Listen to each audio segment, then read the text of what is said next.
On average, Canadians now believe they need $1.7 million saved to retire comfortably.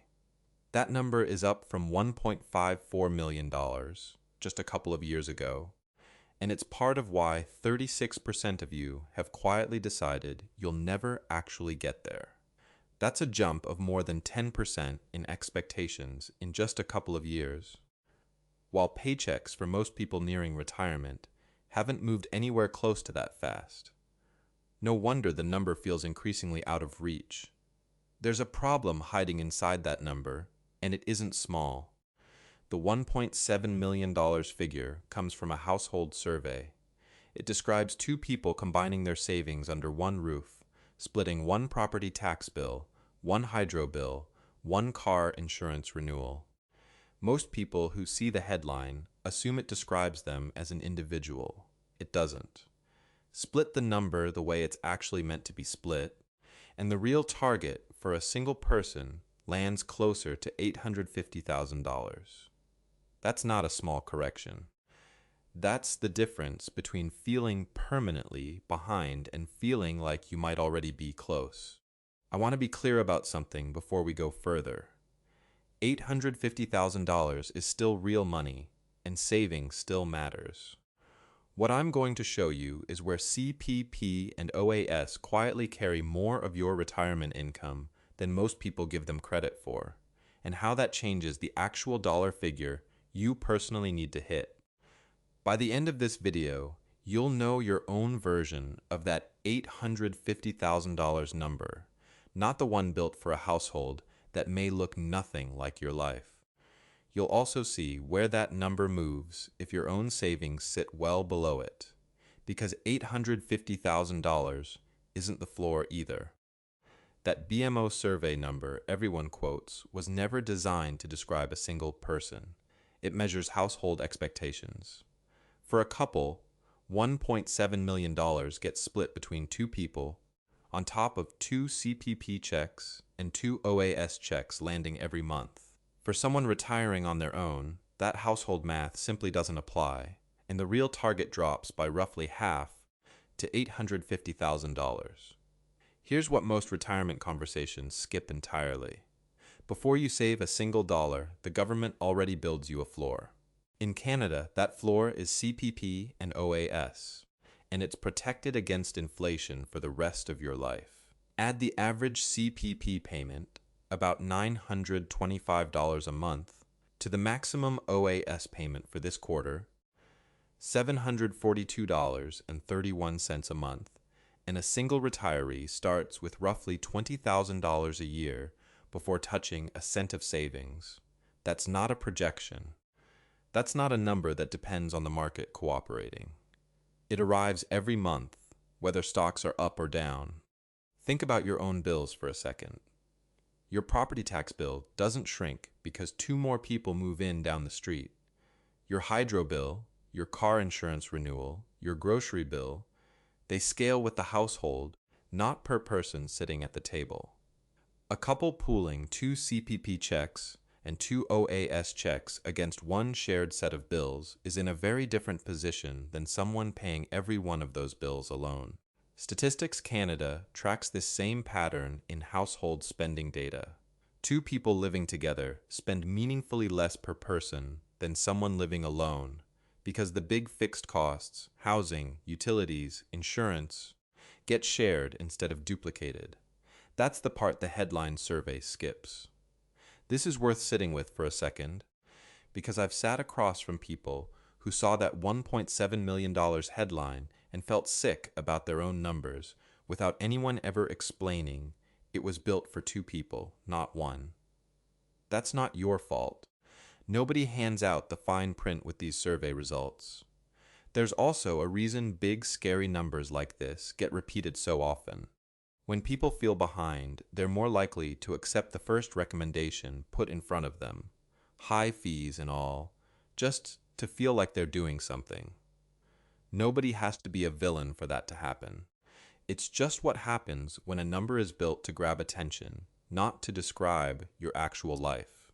This isn't only a math problem either. There's a real cost to believing the wrong number. People who think they're $850,000 short of a $1.7 million target sometimes delay retirement years longer than they need to, or stay in jobs that are wearing them down, chasing a finish line that was never actually theirs to chase. So if $850,000 still feels out of reach, hold that thought. Because what happens if your real number is closer to $400,000? I'll show you why that might still be enough.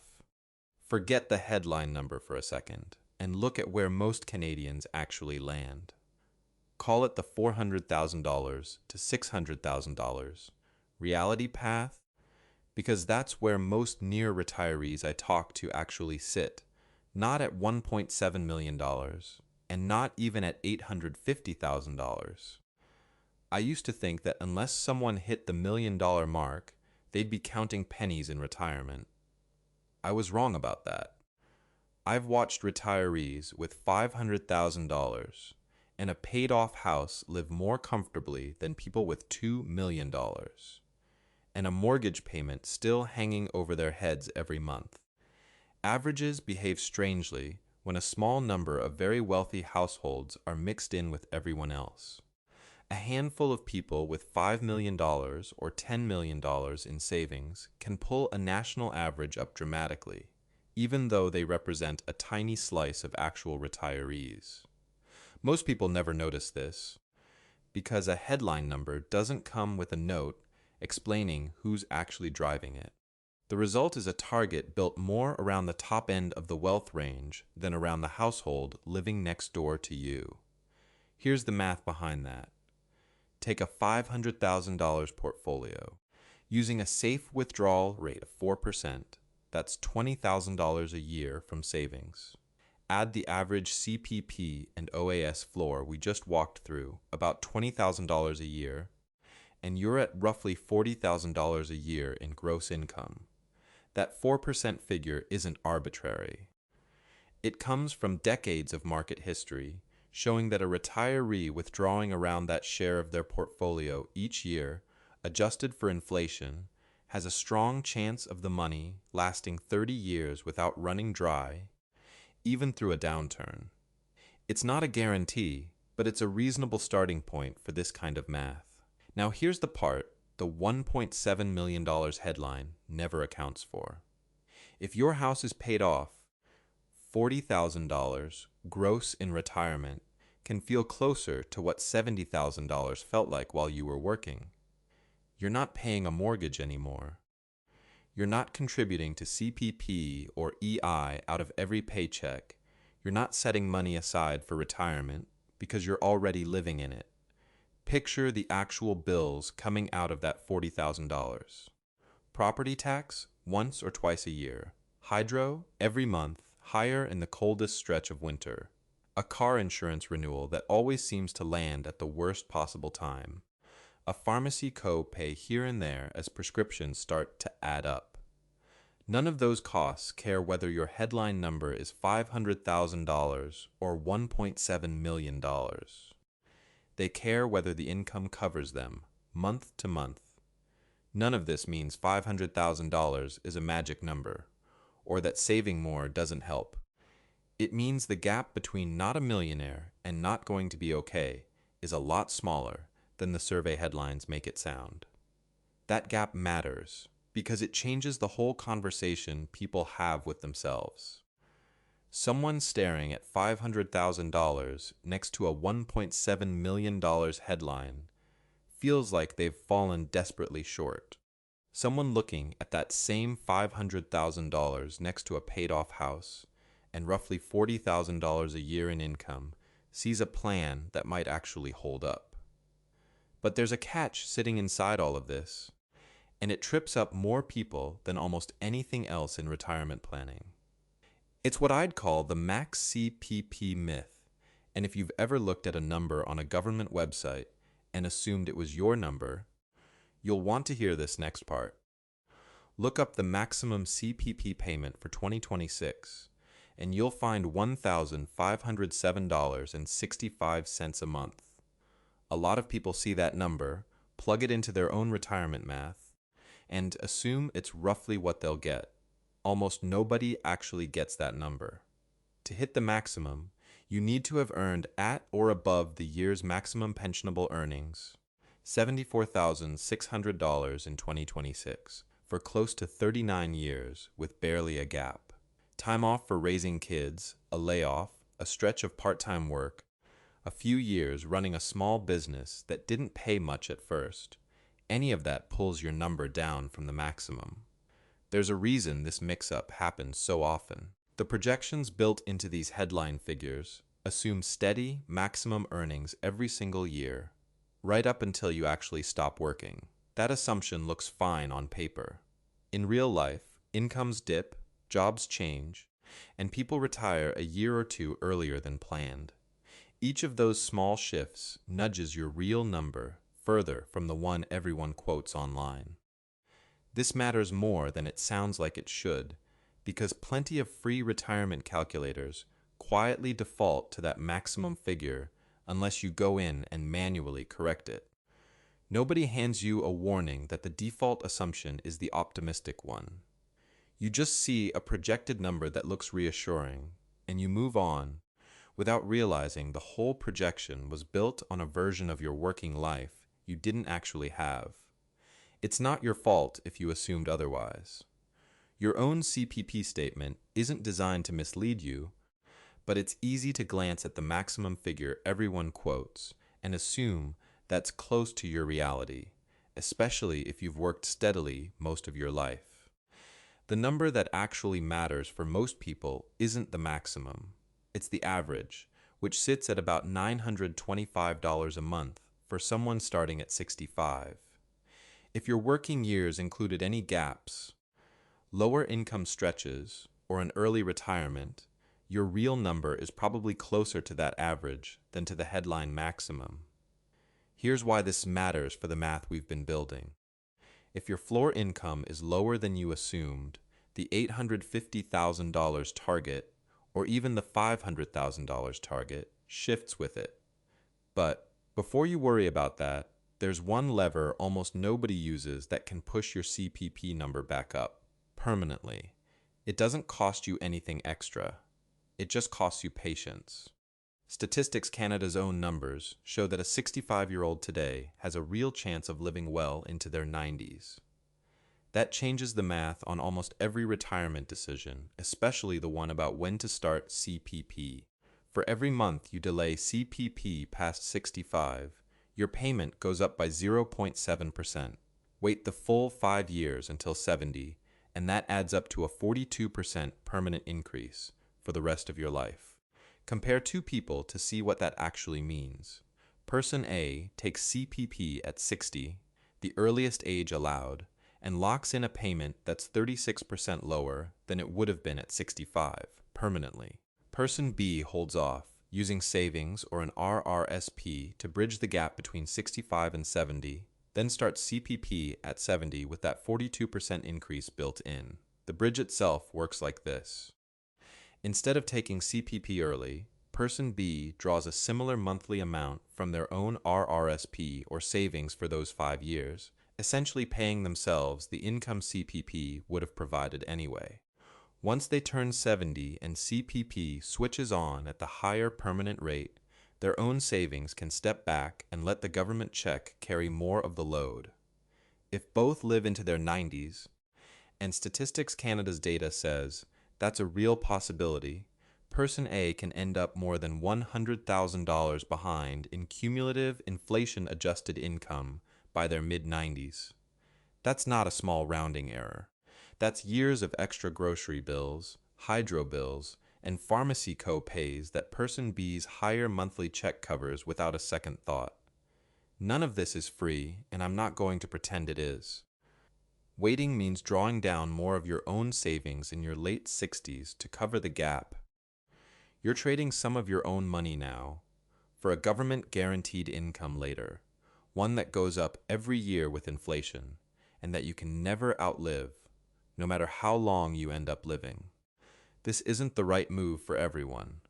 If your own health or your family history points to a shorter retirement, taking CPP earlier can make more sense. and there's no shame in that decision either. The point isn't that everyone should wait until 70. The point is knowing the actual trade you're making, instead of grabbing the earliest check out of habit or fear. Which raises the obvious question. What happens to this whole plan if the market drops the same year you decide to stop working? Say you retire with $850,000 and the market drops 20% in your first year. That's not a wild hypothetical. It's happened more than once in the past few decades, and it can happen to anyone, no matter how carefully they planned. Someone who hasn't thought this through tends to do one of two things. They panic and sell near the bottom, locking in the loss for good. Or they keep withdrawing the same amount regardless, pulling income out of a portfolio that's already down, which makes the hole deeper and harder to climb out of. The mechanism here isn't complicated, but it's easy to forget in the moment. Selling near the bottom turns a temporary market dip into a permanent, unrecoverable loss. Knowing your groceries and your utilities are already covered by CPP and OAS takes the pressure off making that decision under stress. Here's the difference for someone who knows their floor. If you know your CPP and OAS already cover your groceries, your hydro, your basic utilities, a 20% market drop doesn't threaten your ability to eat or keep the lights on. It threatens your discretionary spending, the travel, the extras. You can scale that back for a year, let the portfolio recover, and avoid selling into a loss.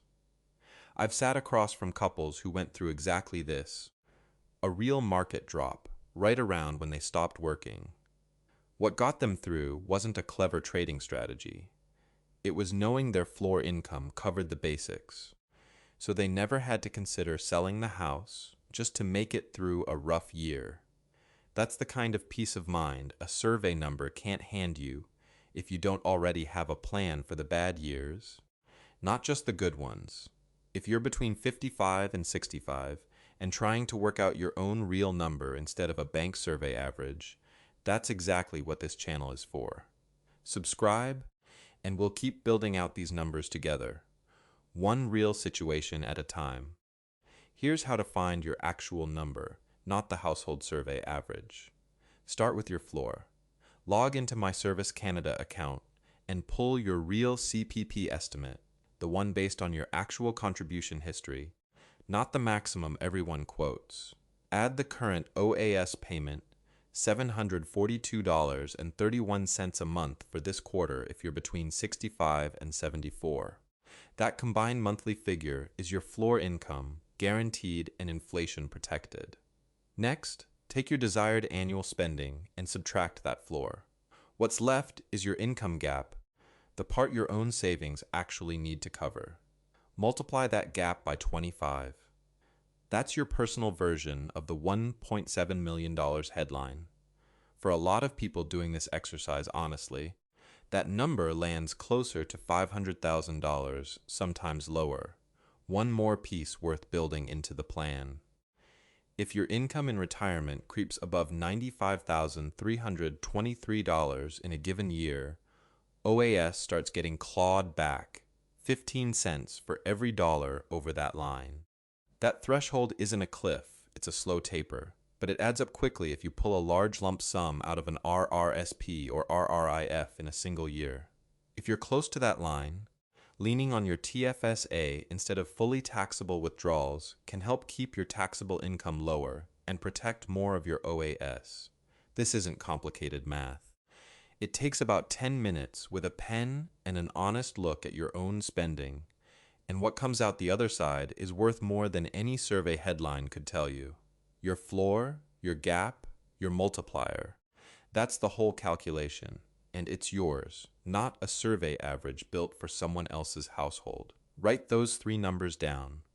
Once they're on paper, the $1.7 million headline stops being something to fear and starts being just one more number that was never actually about you. $1.7 million was always a household average, not a target built for you as one person.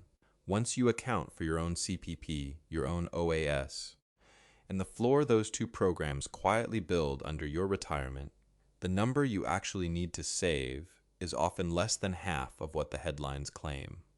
You're not behind. You were never behind. You were measuring your own life against a number that was built to describe someone else's household, someone else's two incomes, someone else's shared bills. That's not a small shift. That's the difference between spending your 50s afraid you'll never catch up and spending them making a plan that actually fits the life you're living. Do the math for your own situation, not the surveys.